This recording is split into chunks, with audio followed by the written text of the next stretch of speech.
All right, let's talk Miami Hurricanes. We are in the thick of it. Spring ball is finally here. We're starting to see what new Miami Hurricanes are going to do great things for this program going forward.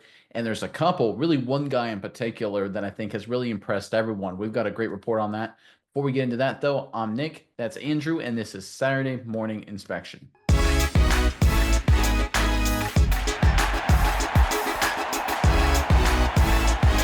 All right, it's this time of year, spring ball, where you have to really pay attention to reports involving internal elements of the organization. Of course, that's usually coaches coming out talking about young players and trying to read between the lines during these press conferences and interviews to see which freshmen look like breakout stars already. And there's one guy in particular that looks to be really jumping off the page, according to head coach Mario Cristobal. He throws a second guy in there too. Miami may have two guys. Let's pull up the report involving Cristobal's comments, and then we'll talk about it more on the other side. This is courtesy of 24/7 Sports, again, straight from Coach Cristobal.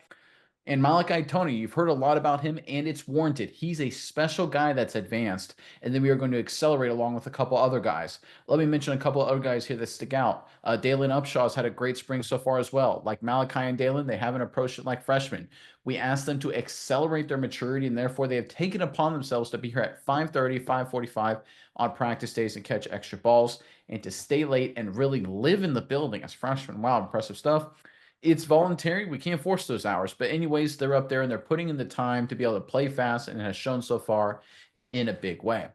Now, listen, I think with Toney, I think he's a future star. We've talked about him before, but the fact that Upshaw is doing great things, impressing Coach Cristobal as well, that's nothing but more great news for the Hurricanes. Miles, I know you've got a few thoughts on that, but first, Miami fans, in the comment section below, of all these exciting young freshmen added into the fold, which one are you expecting the most out of, right? There's a lot of big names, a lot of big time recruits, but what's the one guy you're saying, hey, listen, we expect a lot of you day one stepping on campus here. You got to be the man. Give us that guy you've got high expectations for, the freshman incoming, in the comment section below. But Miles, what are your thoughts on this latest update out of Miami? Yeah, Nick, I think this is a good update in particular for Miami, just for the young guys. The young, they got the JoJo traders of the world that we know are going to break out, step up, and do big things in a return to Miami this year. But you see these young guys, these young three stars come in and really start to impress. You hear them putting in the work here. You see what they bring to the table as far as their work ethic. I think it's really great to see young freshman wide receivers like this lead by example. First one in, last one out, getting the extra work in. That's how you build a team, and that's how you have great leaders on a team. I think this is a good sign that we're seeing this early already. And even so, another guy, four-star Joshua Moore, they talk about him. They talk about how he's doing really well as well, but more so talk about his size and his build coming in. He's 6'4", 205 pounds. He's a physically imposing guy.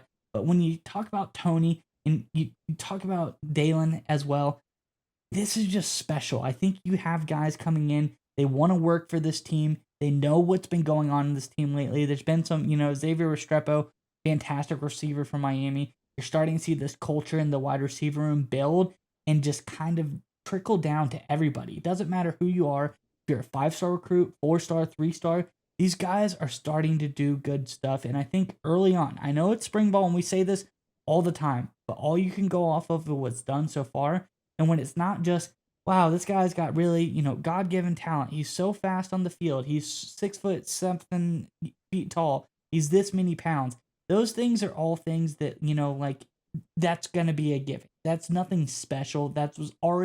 We already knew that when they walked in the building. When we hear these guys come in and they've added something extra, they're getting to practice extra early to catch balls by themselves. They're staying late, grinding through their playbooks, looking at film, doing the extra stuff, going the extra mile that they don't have to do.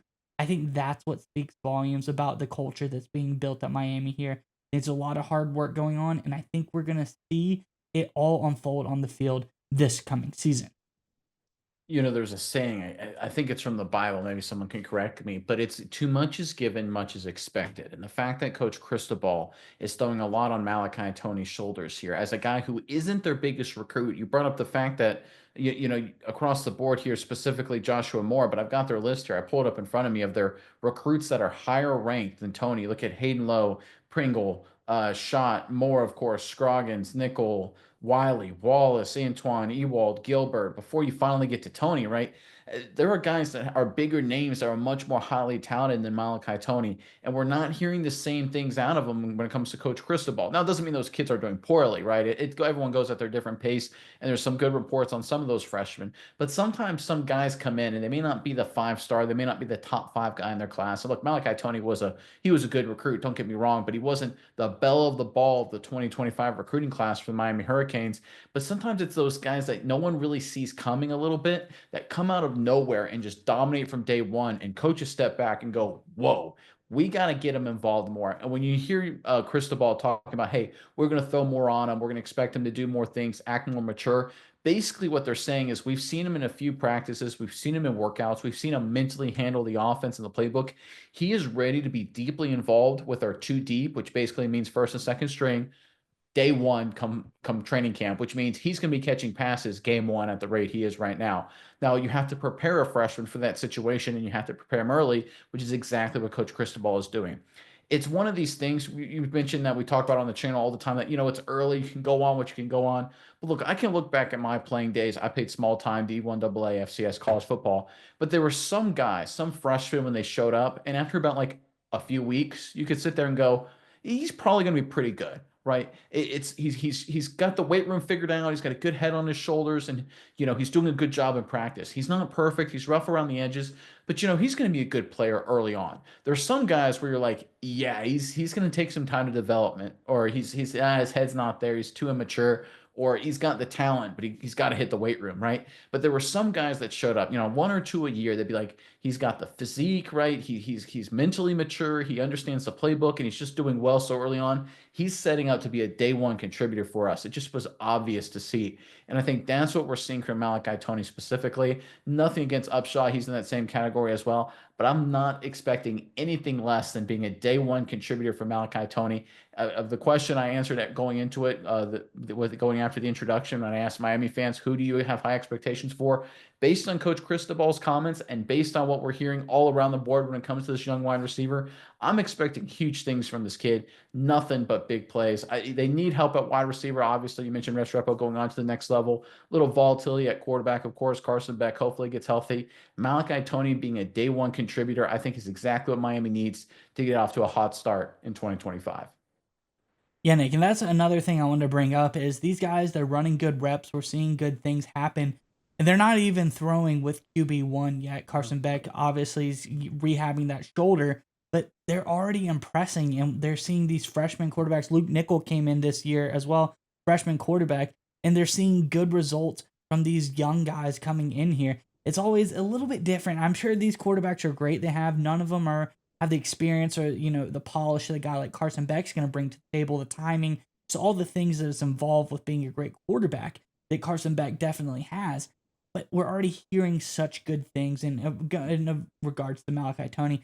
I think he's a great prospect, like you said. I think he's one to look very highly on, especially great pedigree. Dad played in the NFL. Dad's Antonio Brown, but not that Antonio Brown, a different Antonio Brown. So don't be like too concerned about that aspect. But overall, I just think there's really good vibes in Miami right now. That was one thing I was wondering about coming to this camp because there's a lot of turnover. Cam Ward leaving, Xavier Restrepo leaving, some guys on the defensive side of the ball leaving as well. Just overall, there was questions. How is spring ball going to envelop? How are we going to start to see things? Is the leadership gone from the team? Is it going to take some time to rebound?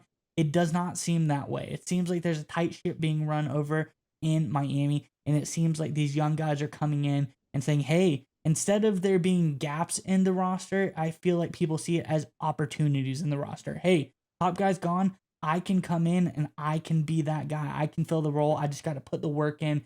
They seem to be doing that. So if I'm a Miami fan, I'm extremely excited about what's going on down here in Coral Gables. I think everything is going to be really great for them going forward, and I'm excited to see how the rest of spring practice unfolds, especially hopefully Carson Beck can get back into the fold. I think it's going to be a really good time. And just to end on one final point, that's why it's so important that Cristobal is recognizing, bringing up Malachi Toney here, and accelerating his process outside of the Carson Beck factor. Because when Carson Beck does come fully healthy, he's going to need all the reps working with his receivers to get on the same page and timing and things like that. You don't want to have to worry about your freshman when he's trying to get that limited time because Carson Beck coming back from injury, right? worrying about that limited time. Does Toney know the playbook? Is Toney mentally ready? Right now is the time to figure out which players, which freshmen are going to be mentally and physically ready to handle working with Carson Beck. Cristobal has identified the two guys we mentioned, of course, Upshaw and Toney. And I think Toney is going to be one of those day one contributors working directly with Carson Beck. We're going to see once Beck is healthy, a lot of repetition, getting on the same page. Meanwhile, the coaching staff making a smart decision of forcing Malachi Toney to get things under control, giving him the opportunity to get smarter, I don't want to say get more mature because he's already a mature guy, but get more familiar. And the great part there, I think Cristobal brought it up too, is that they can't force it. So Toney obviously wants to be great, which is a prerequisite to greatness. So far, so good for Malachi Toney. Again, I'm expecting huge things from him in 2025 and beyond. And Carson Beck, he needs to get healthy as soon as he can to get reps with this kid. If they can get on the same page, we're looking towards a very special season for Miami.